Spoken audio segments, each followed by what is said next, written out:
Hi folks, welcome back to another Vocal, Voice of Kalam Kudus. Today is a very special occasion where we will speak using English throughout the podcast.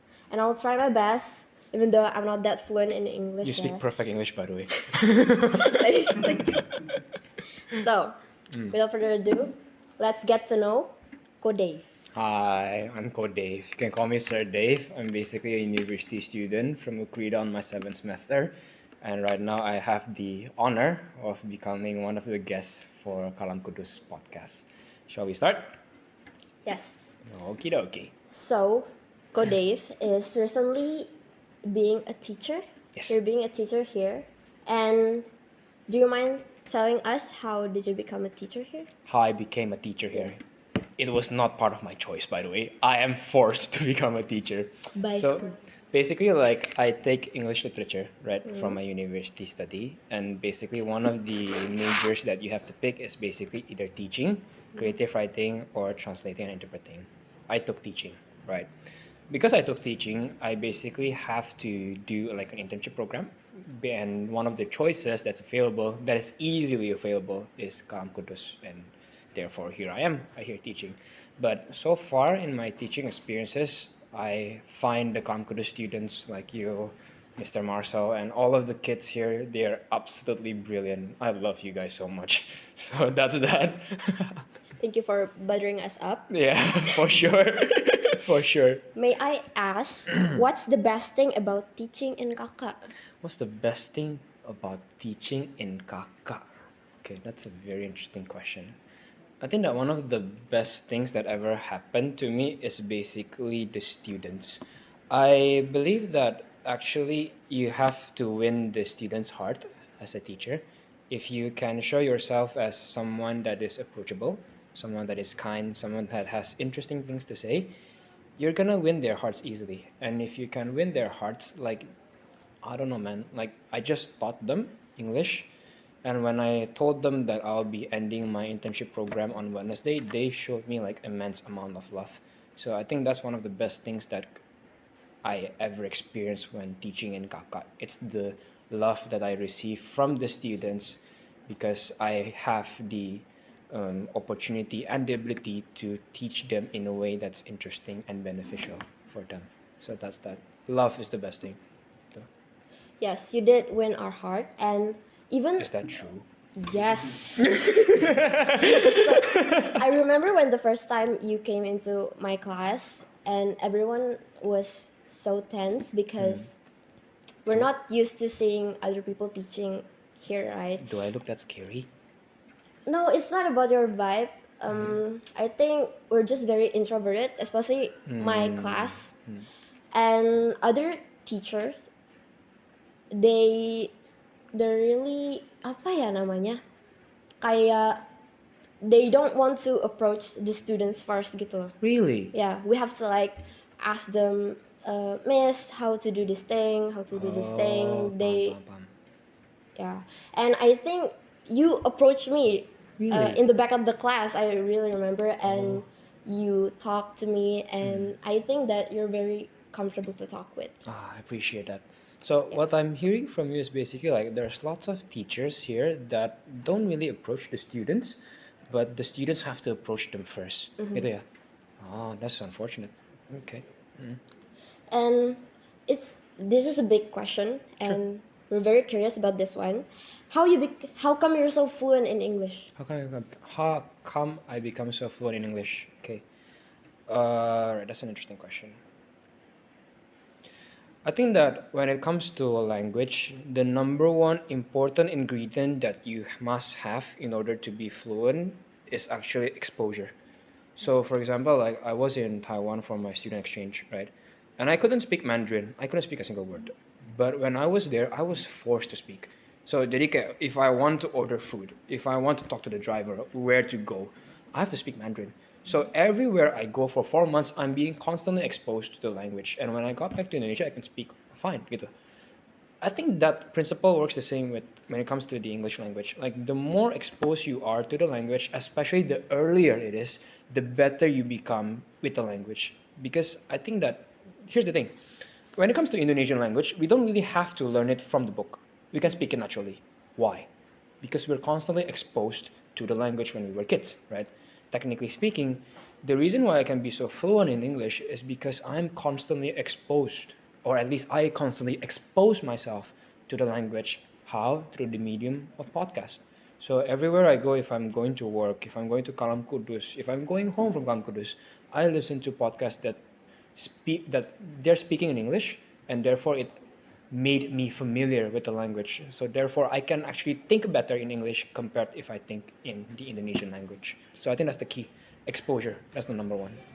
Okay, so by the way, guys, Coco have your own podcast. Yeah, that is Can you true. tell us more about that? Okay, so about the podcast, yeah. So the podcast name is basically Collection of Thoughts. I started that podcast because I have experienced many meaningful conversations that I can have with people. And I just asked myself a simple question, yeah. Like, if I could get so much value from speaking with other people, what if there are other people like me out there? Wouldn't they love if they could hear what I was talking with them? Gitu. So I think it comes from the desire, it comes from the realization that damn, like I received so much wisdom, value, insights from these older people, and I believe that there are people out there like me who would love to hear it. So that's basically the birth of the podcast. If you look at the name, kind of a collection of thoughts, right? It's basically the thoughts of two people being collected into one single podcast. So that's basically the birth of the podcast, though. And it's right now on the 5th episode. Kita sih. Tune in ya guys, karena Yeah. it's very interesting and very new to have a podcast ya, karena sekarang lagi viral banget. That is ya, true. That is true. Podcast. But honestly speaking, like, do you think that podcast is a good way to educate yourself?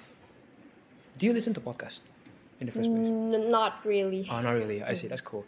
Because I think that most of what I know, my education comes not from the book that I read on my high school, but from the podcast. Like listening to older people speak about a particular topic that they are expert at. I think that really educated me. So that's one of the big reasons why I really encourage young people to start listening to podcasts. I think that's really interesting because everyone's method of learning is very different, right? true. And I think that personally, I don't think I suit listening That's to okay. podcasts. So True. probably that's why. What's your method of learning? Visual? Visual. So you learn better visually. Yes. That's cool. That's cool. So, yang tadi Koko bilang exposed ya, being exposure. exposed. Do you think that kalau di Jakarta, there's a part in South Jakarta ya guys, you already know, bahasa Jaksel. It is very popular topic conversation, and I wanna know, mereka ini kan suka campur a lot of language ya, English mostly. And do you think that South Jakarta people ini itu mereka use this mixed language karena being exposed juga? Okay, that's an interesting question. Jadi maksudnya, what I'm hearing from you is that the people in South Jakarta, when they use mixed language, is it because they are being exposed to the language? Yeah. I feel like when it comes to mixed language like Jaksel English, it happened because so many young people out there are being constantly exposed to Western media and basically the Western world. Like I think you can pay attention from the way they dress. I think they dress so much, ada baunya westernized banget. And I think that not only that the Western world influenced the way they clothe themselves, but it also influenced the way they speak loh, ibaratnya. And I think itu sih. I think they're exposed to the Western media, and because their root language is Indonesian, ya kan, they kind of like blend those two languages together. Because if you think about it deh, kayak the people in, let's say, Papua or somewhere else, if they're not exposed to the English language, will they be able to speak in a Jaksel English? Not likely, right? Why? Because like their constant exposure, environmentnya mereka, lingkungan mereka adalah ya full bahasa Indonesia gitu. Tapi sedangkan karena di Jaksel ini banyak environmentnya terekspos sama Western media and also their natural language, they suddenly develop this like mixed language between the two. gitu. But do you think that it is a good thing, or would you agree with the argument that says bahasa Jaksel is not educational? Because as you can hear from Jaksel, they didn't give you the proper grammar I see. when they're speaking. So the question is whether or not Jaksel English is actually bad for the young people because it might actually ruin their grammatical senses of the words. Yeah. Honestly speaking, I don't really see the problem with young people using Jaksel English. I think it's just like a natural phenomenon. Like I have friends in Malaysia that they speak both Mandarin and English at the same time. So oftentimes in their conversations, they always end the sentence with the word ma. So for example, like, yeah, but if that's the case, then you're not gonna be smart ma, gitu, ya kan, campur dengan bahasa Mandarin. And I don't see how that's bad, honestly speaking. It's just like a natural phenomenon that existed. Why? Because the people out there are being surrounded again by the environment that speaks English, but their root language is Indonesian. Like if you go to Singapore or to Malaysia, countries that speak like 3 different languages, I think that you're gonna often encounter people who mix up their language, and honestly speaking, I don't see that as a problem, gitu loh. Because it's a natural phenomenon. Again, gitu sih. Oh, do you realize you're using ma as well? Really? Yeah, Huh? yeah. I thought I was just hearing something, right? Okay. And you actually, Use the word yeah, Maya. you're using And ma. do you wanna know why? Why? Because my environment is I'm constantly exposed to that one friend who often speaks with the word ma. So I think it goes back to environment and the culture that you have around you. If you're surrounded with people who always use mixed Daxel, trust me, sooner or later you're gonna be influenced by them. Environment is that important. Gitu loh. Next, do you think that we as Indonesian people have to be fluent in English? Do I think that Indonesian people have to be fluent in English? Absolutely, yes. Definitely. I think that your ability to communicate in English, your verbal competence, your ability to articulate your thoughts will be a superpower that you have. Because trust me, like, I've talked with people who are just older than me, and like they mentioned that one of the things that is part of your core skill as someone who can be valuable to society is basically your ability to communicate.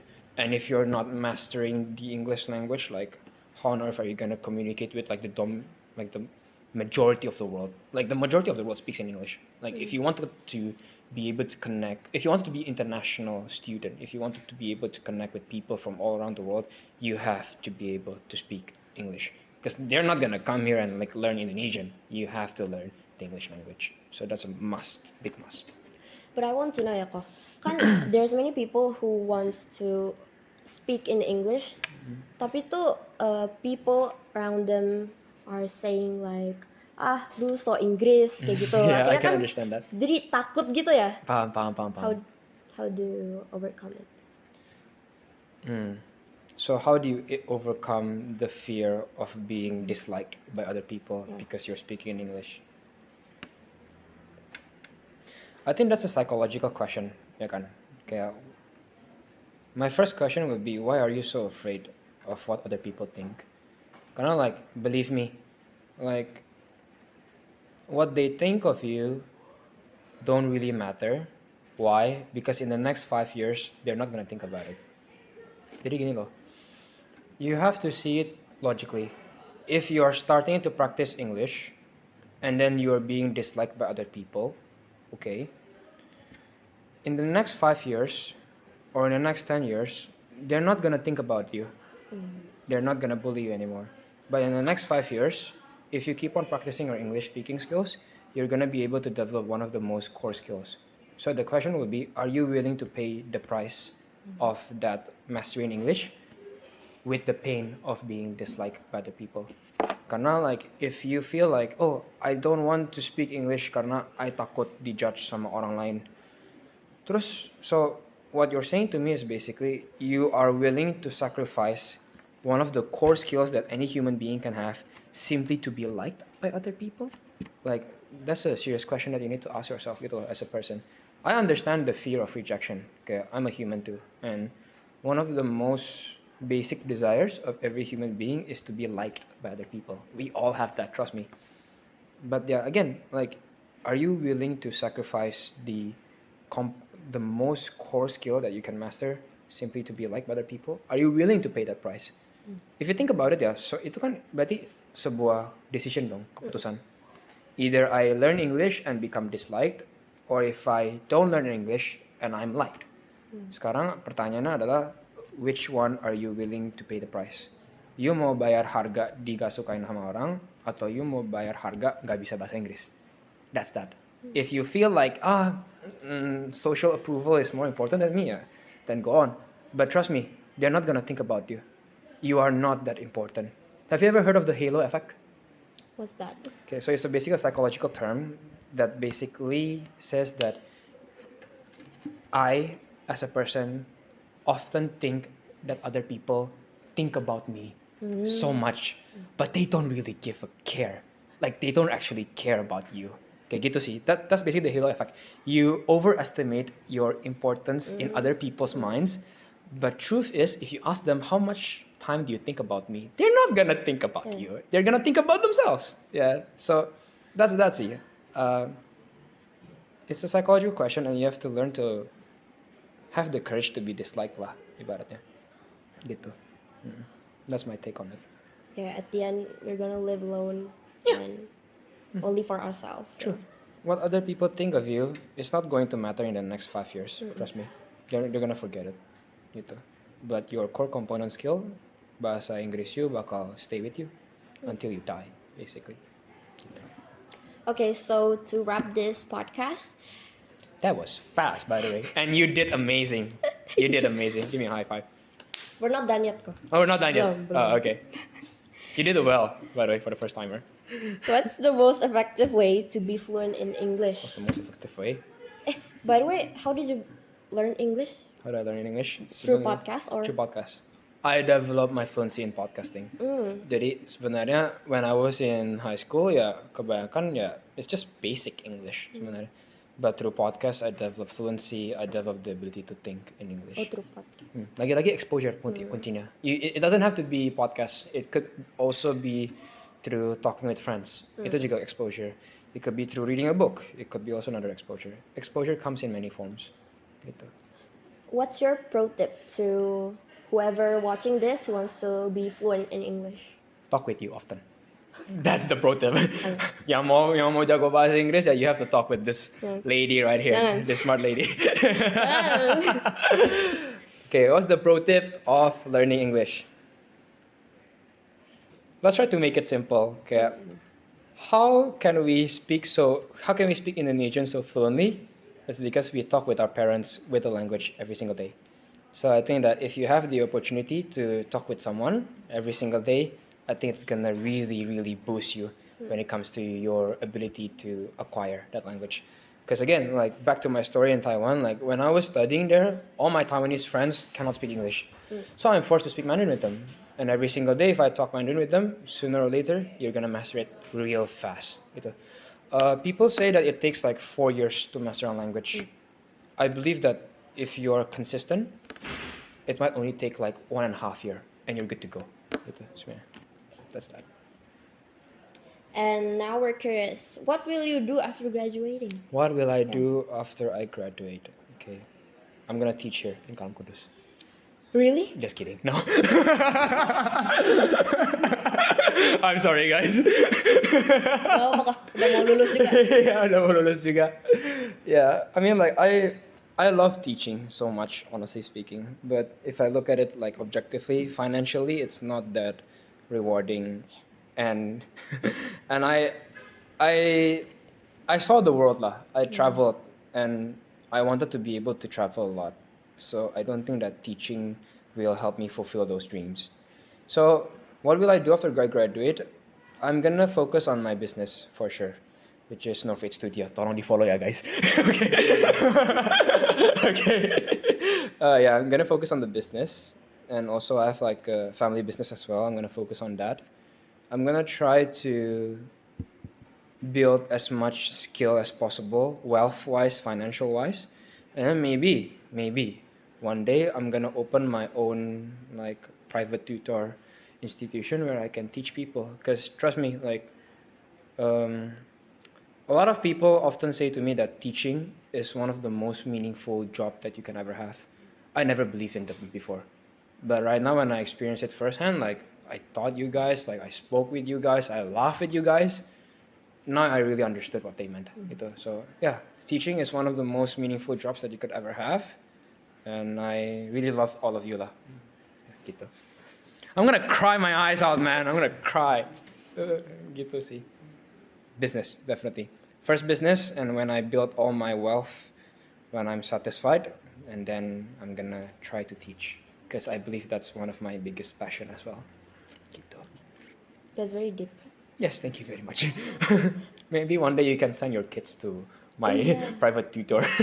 I'm probably too old for that. Yeah. See you on the next vocal. Bye, Vox. Bye.